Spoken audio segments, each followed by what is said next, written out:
Di sebuah kota pegunungan yang tenang, Parakan di Temanggung, sebuah rahasia mengguncang. Ini adalah kisah nyata tentang kepercayaan yang retak di meja makan, tentang semangkuk soto hangat yang menyembunyikan duka. Selama berminggu-minggu, orang memuji kuahnya yang dianggap unik, memotret mangkuk beruap untuk Instagram Stories, membayar lewat QRIS tanpa curiga. Tak seorang pun membayangkan badai di balik aromanya. Semuanya berubah ketika sepotong tulang kecil muncul di sendok seorang mahasiswa. Dari momen itu, benang yang rapuh mulai ditarik, poster pencarian tersebar, kamera-kamera kecil diperiksa, dan kota kecil menahan napas.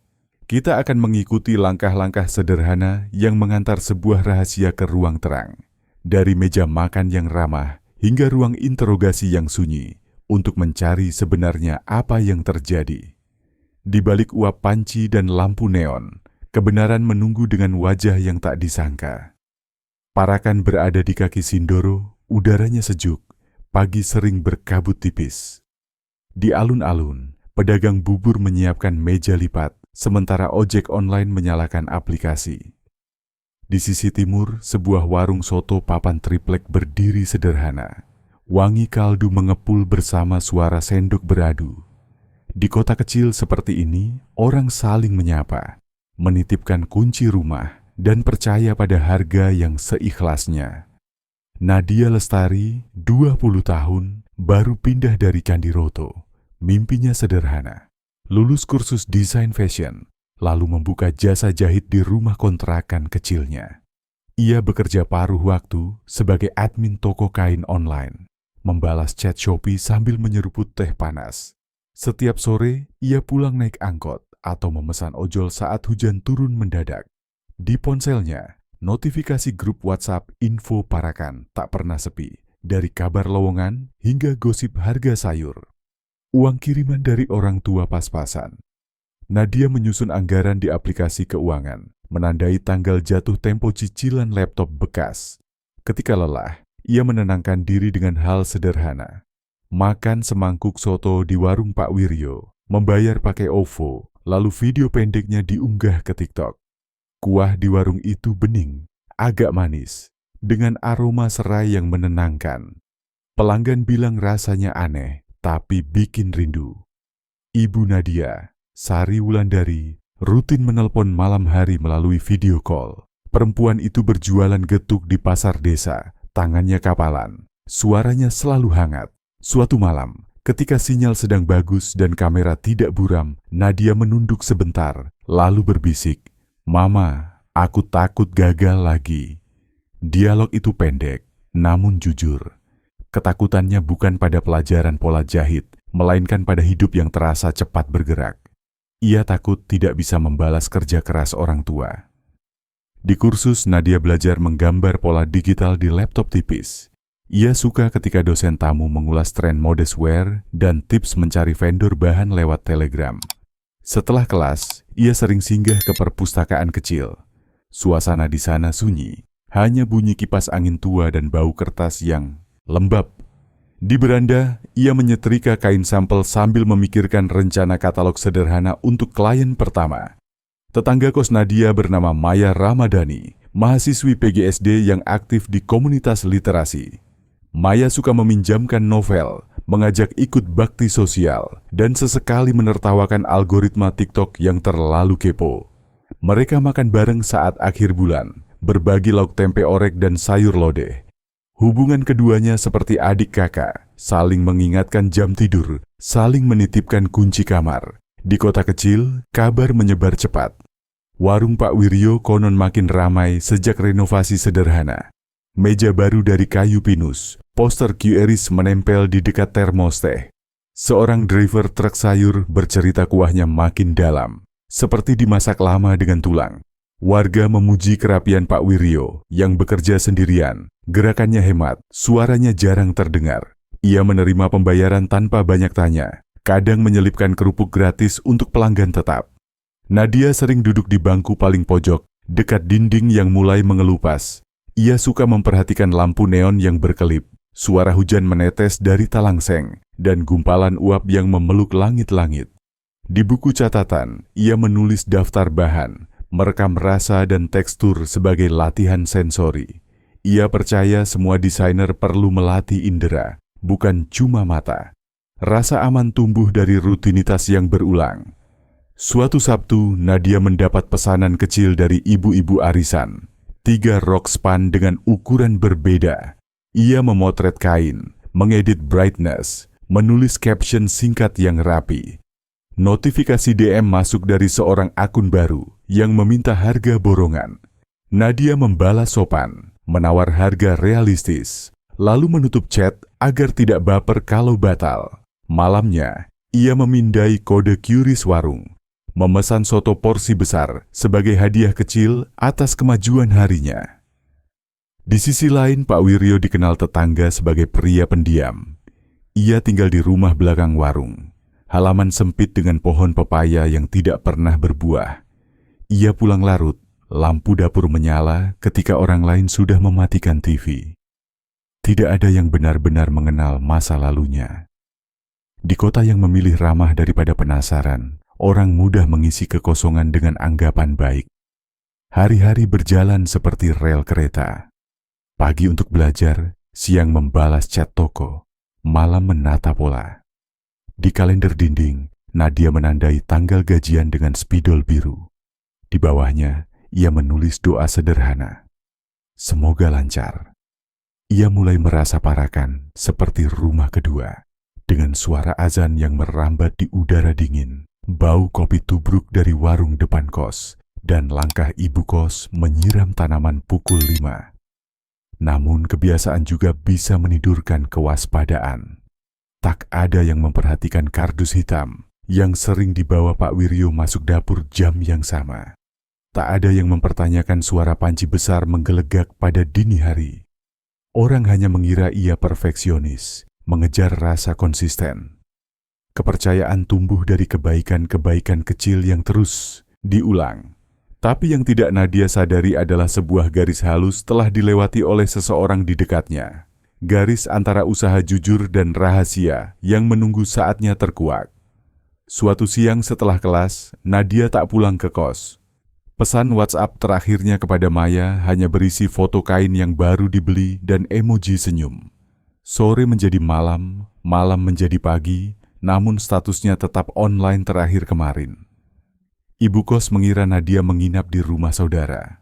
Saat hari berganti, Maya mulai gelisah. Ia menelpon, menunggu nada sambung, menulis di grup info Parakan, meminta siapapun yang melihat memberi kabar. Ardan Saputra, teman lama Nadia sejak SMP, membaca pesan itu. Ia bekerja lepas sebagai videografer, sering memakai motor tuanya untuk mengantar barang. Mereka sempat berdebat kecil minggu lalu karena Ardan merasa Nadia terlalu memaksakan diri. Ketika Maya menelepon, Ardan langsung datang ke kos. Emosi yang terpendam pecah saat seorang teman menyuruhnya sabar dulu. Ardan tidak sanggup menahan tekanan, lalu meledak, "Kamu nggak pernah ngerti aku." Kalimat itu membuat ruangan hening. Ardan lalu menarik nafas, meminta maaf, dan fokus pada pencarian. Poster disebar di Instagram, Facebook, dan status WA. Di tengah kabar simpang siur, orang berharap lahir cerita inspiratif tentang perjuangan hidup, bukan sensasi. Relawan komunitas literasi membantu, driver ojol menginfokan jalur yang sering dilalui. Maya memeriksa lokasi terakhir dari fitur bagikan lokasi yang pernah Nadia aktifkan, tetapi datanya sudah berhenti. Polisi sektor terdekat menerima laporan, meminta kronologi, dan mengambil foto terakhir Nadia di kamera kursus. Semua terasa seperti adegan yang tidak ingin mereka jalani, namun tidak ada pilihan lain selain bergerak. Warung Pak Wiryo malah semakin ramai. Video food vlogger lokal memuji kuah lebih nendang, entah pakai apa. Notifikasi komentar bergulung, banyak yang bertanya alamat, jam buka, dan apakah bisa bayar pakai GoPay. Di meja kasir, stoples kerupuk selalu penuh, piring selalu tercuci cepat. Orang percaya karena semua tampak bersih dan teratur. Mereka tidak tahu sesuatu sedang bersembunyi di balik uap panci. Maya mengingat kebiasaan Nadia singgah makan sebelum pulang. Mereka memutuskan mencoba rute harian Nadia. Ketika malam turun, Ardan dan Maya berhenti di warung Pak Wiryo. Kursi penuh, hujan menggigit atap seng, bau bawang putih tumis menyeruak. Mereka memesan 2 porsi soto dan duduk di pojok. Ardan tidak banyak bicara. Kepalanya berputar-putar, menimbang kemungkinan terburuk yang enggan ia terima. Sendok Maya terhenti. Di antara kecambah, bihun, dan suwiran, ada benda kecil berwarna pucat. Bentuknya asing, tipis, namun keras. Ardan memincingkan mata, mengangkat benda itu dengan teliti. Ia menurunkannya ke atas tisu, memperhatikan serat halus yang tak mirip tulang ayam. Nadinya berdetak cepat. Dengan suara rendah, ia menatap Maya dan berkata, "Ini bukan tulang ayam, Maya." Kalimat pendek itu memindahkan dunia mereka ke ruang yang berbeda. Mereka tetap tenang, membayar lewat QR, lalu keluar seolah tidak terjadi apa-apa. Di kontrakan Ardan, benda itu dicuci dan difoto di atas kertas putih berkilau. Mereka membandingkan gambar dengan anatomi tulang yang mereka temukan dari buku sains lama. Bentuknya mirip ruas jari kecil. Maya menggigil, namun mencoba rasional. Mereka membawa benda itu ke polsek, menyerahkan sebagai bukti awal. Petugas mencatat, menyimpan, dan meminta mereka tidak menyebarkan kabar yang bisa memicu kepanikan. Kabar hilangnya Nadia makin luas. Akun Parakan memposting ulang poster digital. Komentar berisi doa, saran, dan kadang teori yang tidak bertanggung jawab. Di rumah kontrakan, Maya menahan diri dari membaca semua, menjaga fokus pada langkah konkret. Ardan menghubungi beberapa rekan videografer yang pernah meliput kuliner, menanyakan apakah ada rekaman B-roll yang menyorot sekitar warung. 2 orang mengirim link Google Drive. Dalam salah satu video, tampak kardus hitam dibawa Pak Wiryo ke dapur lewat pintu samping pada jam yang sama, berulang selama beberapa hari. Polisi melakukan penyelidikan tertutup. 2 petugas berpakaian biasa datang sebagai pelanggan. Mereka duduk tidak jauh dari panci, mencatat kebiasaan dapur. Dari kamera CCTV mini di topi, mereka merekam gerak tangan Pak Wiryo ketika mengaduk dasar kuah. Pada sendokan ketiga, salah satu petugas menghentikan gerakannya. Ada serpihan kecil yang bukan tulang ayam. Cukup alasan untuk pemeriksaan lebih lanjut. Pagi berikutnya, penggeledahan dilakukan. Lingkungan mendadak ramai, tapi garis polisi menjaga jarak aman. Warga berkumpul diam-diam, merekam dengan ponsel yang ditahan rendah. Di dapur, tim forensik menemukan beberapa kantong plastik hitam, sebuah ember besar, dan potongan serat yang mencurigakan. Aroma bumbu yang sedap bercampur bau logam yang dingin, membuat ulu hati bergejolak. Pak Wiryo berusaha tenang, namun mata dan tangannya bercerita lain. Ketika polisi memintanya ikut ke kantor, ia sempat melirik pintu belakang. Gerak itu tertangkap mata petugas. 3 langkah kemudian, ia sudah di borgol. Di luar, suara hujan bertemu dengan bisik-bisik yang berubah menjadi gumam keras. Orang akhirnya bertanya hal yang tidak pernah mereka berani pikirkan. Di kantor polisi, proses berjalan sesuai prosedur. Bukti dikirim ke laboratorium forensik. Riwayat transaksi QRIS, OVO, dan GoPay dari warung ditelusuri untuk memetakan puncak keramaian dan jam memasak. CCTV jalan dari Dinas Perhubungan diperiksa untuk melihat rute yang mungkin dilalui Nadia di sore terakhir. Maya menyerahkan voice note singkat dari Nadia tentang rencana mengambil kain di toko dekat terminal. Ardan menyerahkan foto benda pucat itu beserta waktu temuan. Hasil awal forensik cocok dengan dugaan paling menakutkan. Serpihan itu bukan berasal dari unggas. Lab kemudian mengambil sampel DNA dari sisir rambut Nadia yang disimpan Maya. Prosesnya menyita waktu, sementara warga menahan napas seperti menunggu kabar cuaca buruk. Di media sosial, rumor berlarian lebih cepat dari data.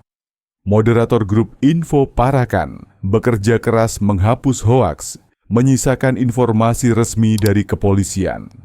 Ardan duduk lama di bangku alun-alun. Angin gunung membawa udara lembab, bau rumput basah menempel di jaketnya. Ia menatap lampu pasar yang tinggal beberapa kedip lagi padam. Di layar ponsel, foto Nadia tersenyum memakai jilbab warna sage terlihat sederhana.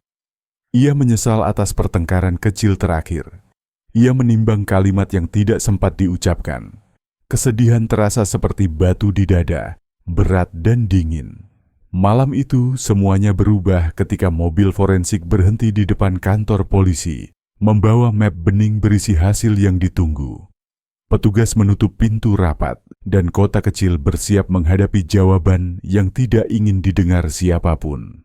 Hasil laboratorium keluar menjelang tengah malam. Di ruang rapat kecil, dua penyidik meletakkan laporan di atas meja. Pencocokan DNA menunjukkan kesesuaian tinggi antara sampel dari warung dan sampel rambut Nadia Lestari. Kalimat ringkas itu menggetarkan seluruh ruangan. Tidak perlu mikrofon untuk mengumumkan duka, karena kabar seperti ini menyelinap melalui celah-celah, memantul dari satu layar ke layar berikutnya. Polisi memanggil Pak Wiryo untuk dimintai keterangan tambahan. Wajahnya pucat, keringat halus muncul di pelipis. Tangannya gelisah, namun ia berusaha menjaga kalimat tetap datar. Penyidik menanyakan rute, waktu memasak, dan alasan kardus hitam selalu berpindah tempat pada jam yang sama. Pertanyaan berlangsung lama, ritmenya sabar namun tegas. Di luar, suara hujan menepuk atap seperti metronom yang tidak kenal lelah. Penyidik memutar potongan video dari CCTV internal. Terlihat gerak tangan mengaduk panci besar, menekan sesuatu di dasar, lalu menambahkan air panas. Musik latar dari radio warung samar-samar masih terekam. Pak Wiryo memejamkan mata beberapa detik. Ketika ia membuka mata, tatapannya redup, seperti orang yang kehabisan jalan untuk mengelak. Bibirnya bergerak, nyaris tidak bersuara. "Maafkan aku, Nak." Hanya 3 kata, namun ruangan ikut runtuh dari dalam. Pengakuan bergulir perlahan. Ia bercerita tentang malam-malam ketika warung sepi, tentang amarah yang tidak pernah ia urai, tentang keputusan bodoh yang lahir dari pikiran yang kusut. Kata-katanya tidak membela, tetapi juga tidak mampu memperbaiki. Polisi mencatat tanpa interupsi. Tidak ada alasan yang layak untuk mengiringi kehilangan. Tidak ada kosakata yang bisa mengembalikan seseorang ke kursinya di kelas, ke video call malam, ke pesan singkat yang belum sempat dibalas. Kabar resmi disampaikan kepada keluarga. Ibu Sari terjatuh di teras, ditopang tetangga. Bapak Raka duduk memegang topi caping, menatap tanah basah lama sekali. Ardan dan Maya datang menunduk, menahan air mata agar tidak memecah suasana yang sudah retak. Di Parakan, masjid baru saja usai pengajian. Orang keluar dengan langkah ragu, seperti baru bangun dari mimpi buruk yang terlalu nyata. Keesokan harinya, kantor kepolisian dipenuhi wartawan. Satgas Kriminal menyampaikan perkembangan di podium kecil. Mereka menekankan pentingnya tidak menyebar gambar atau narasi yang tidak manusiawi. Jalan di depan kantor ramai, tetapi orang-orang menjaga jarak. Di timeline, unggahan berubah dari poster pencarian menjadi belasungkawa yang sunyi. Filter hitam putih kembali digunakan, seakan warna terlalu bising untuk hari itu. Proses hukum bergerak ke persidangan. Di Pengadilan Negeri Temanggung, ruang sidang penuh oleh warga yang ingin menyaksikan langsung. Hakim memulai dengan suara tenang. Jaksa membacakan dakwaan, menyusun bukti dari laboratorium, rekaman CCTV, berita acara dan saksi. Maya dan Ardan diminta maju. Suara mereka bergetar, tetapi jernih. Mereka tidak ingin sensasi, hanya kebenaran yang tertata dan kehormatan untuk dikenang. Di luar gedung, spanduk berbahasa sopan meminta keadilan.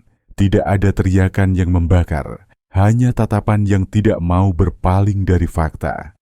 Para pedagang kaki lima menutup dagangan lebih awal, enggan mengubah suasana menjadi pasar. Angin gunung menurunkan suhu, bau tanah basah naik dari halaman, membuat kulit merinding lebih oleh makna daripada dingin. Tim pembela berusaha menghadirkan keterangan tentang kondisi mental dan tekanan hidup. Di kursi pengunjung, orang mendengarkan tanpa menghakimi berlebihan. Kota kecil ini belajar membedakan amarah dengan proses hukum. Namun setiap kalimat pembelaan terbentur satu hal yang tidak bisa disangkal. Seseorang telah hilang. Senyumnya tidak akan kembali ke layar ponsel orang tua pada malam minggu. Putusan tidak datang cepat. Sidang ditunda beberapa kali untuk menunggu kelengkapan administrasi. Sementara itu, duka bergerak mencari tempat. Sebagian orang memilih diam. Sebagian menulis catatan pendek di Facebook, mengatakan mereka tidak akan makan di luar dulu, bukan karena takut, tetapi karena ingin memulihkan rasa percaya dari rumah. Di warung-warung lain, para penjual menempelkan kertas bertuliskan bahan segar, halal, bersih, bukan sebagai pemasaran, melainkan sebagai janji bersama. Hari putusan, halaman pengadilan rapi dan lengang. Polisi berjaga secukupnya. Di bangku depan, Ibu Sari mengenakan kerudung polos. Bapak Raka duduk di samping dengan tangan saling menggenggam. Ardan dan Maya menempatkan diri di baris kedua, siap memeluk jika diperlukan. Hakim mengetukkan palu setelah membacakan pertimbangan yang panjang. Keputusan tegas dijatuhkan sesuai pasal yang berlaku. Tidak ada sorak, tidak ada tepuk tangan. Hanya tarikan napas yang tertahan, lalu dilepas seperti angin yang melewati jendela tua. Setelah sidang, media menunggu di halaman. Ardan diminta komentar. Ia memilih kalimat paling ringkas agar tidak menambah duri. Ia mengatakan kota kecil ini membutuhkan ruang sembuh, bukan panggung. Ia mengajak orang berhenti berdebat di kolom komentar, kembali pada langkah-langkah konkret, menemani keluarga, menguatkan teman, dan menjaga lingkungan. Malam bertambah panjang minggu-minggu berikutnya. Di rumah kontrakan, Maya sulit tidur setiap kali melihat makanan berkuah. Ardan membuka laptop, menulis paragraf demi paragraf yang tidak selesai, lalu menutupnya lagi. Di kalender, tanggal-tanggal berguguran, suara hujan datang dan pergi. Namun sunyi bukan berarti tidak ada kerja. Polisi menuntaskan administrasi, pemerintah daerah menyiapkan layanan psikolog untuk warga, dan komunitas literasi merancang diskusi kecil tentang keamanan ruang publik. Di dapur warung yang disegel, aroma bumbu telah lama sirna. Panci besar berdiri kosong, dindingnya memantulkan cahaya senter petugas seperti permukaan yang sedang mengingat. Kota kecil ini menyadari sesuatu yang tidak mudah. Kebiasaan bisa menjaga, tetapi juga bisa menutupi. Kepercayaan adalah jembatan, dan jembatan perlu dirawat, bukan diserahkan pada autopilot. Dalam momen gelap itu, Ardan mulai mengerti bahwa keberanian bukan selalu tentang teriakan, melainkan tentang bertahan di dekat orang yang rapuh, mengantar mereka melewati malam yang panjang, sampai pagi menemukan bentuknya kembali. Musim berganti, kota perlahan bernafas kembali. Pemerintah desa, komunitas, dan para pemilik warung duduk satu meja. Mereka menyusun panduan sederhana, memasang CCTV yang wajar, mencatat rantai pasok bahan, memberi nomor aduan, dan menempelkan QR pengaduan di dekat kasir. Bukan untuk mencurigai semua orang, melainkan untuk merawat jembatan bernama kepercayaan. Di pasar pagi, ibu-ibu belanja sambil berdiskusi soal harga cabai dan inflasi, lalu berbagi tautan edukasi dari akun resmi. Percakapan berubah dari keluh kesah menjadi rencana kecil yang bisa dikerjakan bersama. Warung bekas Pak Wiryo akhirnya dibongkar. Tanahnya dijadikan ruang publik mungil dengan bangku semen, ayunan dan pohon ketapang. Warga menamainya Taman Nadia Lestari. Di papan kayu tertulis kalimat yang tenang, kita menjaga satu sama lain. Setiap sore, anak-anak bermain, tertawa, dan belajar mengayuh sepeda tanpa roda bantu. Aroma cilok rebus melayang, berbaur dengan wangi rumput. Tempat yang dulu berat melahirkan ruang aman untuk orang beristirahat sejenak. Keluarga Nadia menata ulang hari-hari. Ibu Sari kembali ke dapur membuat getuk dengan gula merah, pelan tetapi konsisten. Bapak Raka memperbaiki pagar, mengganti paku yang berkarat, mengajak tetangga bergotong royong memperbaiki selokan. Mereka tidak mengejar lupa. Mereka memilih menerima bahwa kenangan adalah bagian dari rumah. Di rak kecil, foto Nadia berdiri di samping vas bunga kertas, karya Maya yang mengajar kerajinan untuk ibu-ibu komplek. Ardan tidak langsung kuat. Malam-malamnya diisi dengan kerja sunyi, mengarsipkan dokumen, menyortir gambar, dan menulis catatan yang jujur. Ia memutuskan menjadi relawan di kelas keamanan digital untuk perempuan. Ia mengajarkan cara berbagi lokasi real-time, menyimpan kontak darurat, dan melaporkan akun yang mengganggu. Di akhir kelas, ia tidak memberi pidato panjang. Ia hanya menutup materi dengan kalimat singkat. Tindakan kecil membuat ruang jadi lebih terang. Maya memperluas gerak komunitas literasi. Ia berkolaborasi dengan Puskesmas dan Karang Taruna, membuat buletin yang ringan dibaca.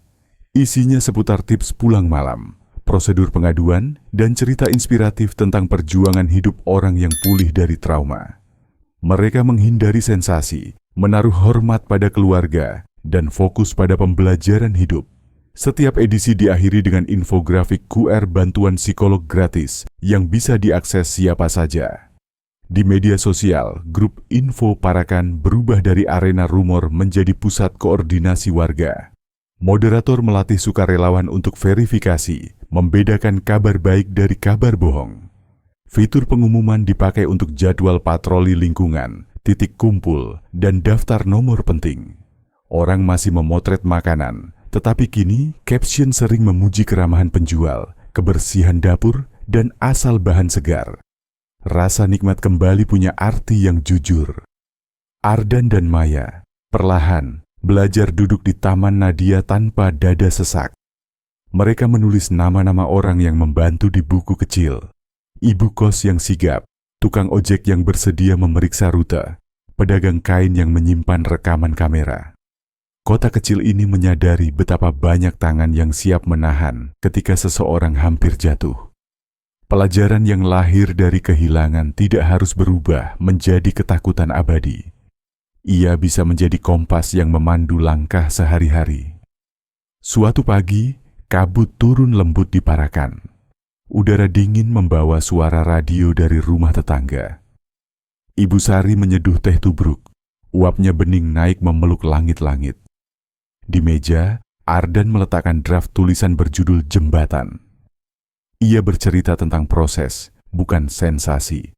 Tentang orang yang bertahan, bukan yang berteriak paling keras.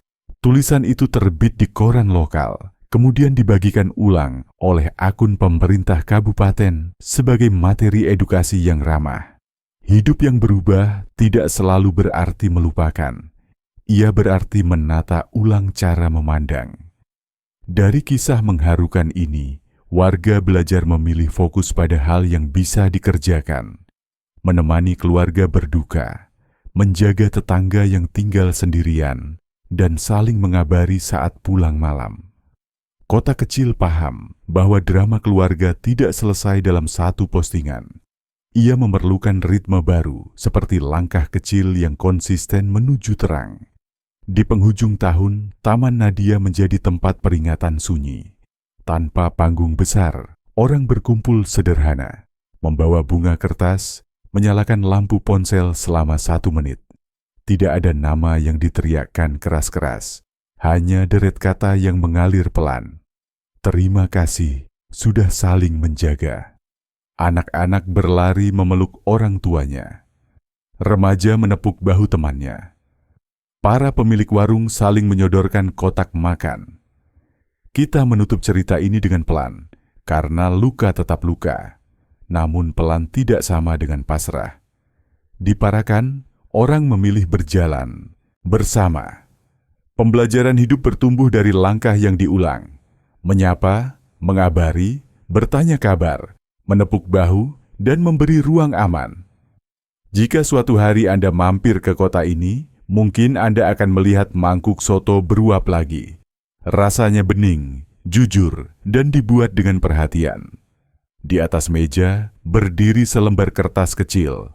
Rasa nikmat lahir dari hati yang menjaga. Itu bukan slogan, itu kebiasaan yang lahir dari saling percaya. Pada akhirnya kota ini tidak menjadi berita karena sensasi yang tragis, melainkan karena keteguhan warganya menenun ulang jejaring kepedulian. Hidup yang berubah terasa di hal sederhana. Pesan sampai rumah di grup keluarga, tumpangan motor saat hujan, dan kebiasaan menyapa tetangga yang baru. Pembelajaran hidup datang tanpa ceramah, tumbuh dari tindakan kecil yang konsisten. Kisah ini bukan hanya milik Parakan, melainkan milik siapa saja yang percaya bahwa keamanan adalah kerja bersama, dan bahwa kepedulian adalah cara paling sunyi, sekaligus paling kuat untuk menyembuhkan.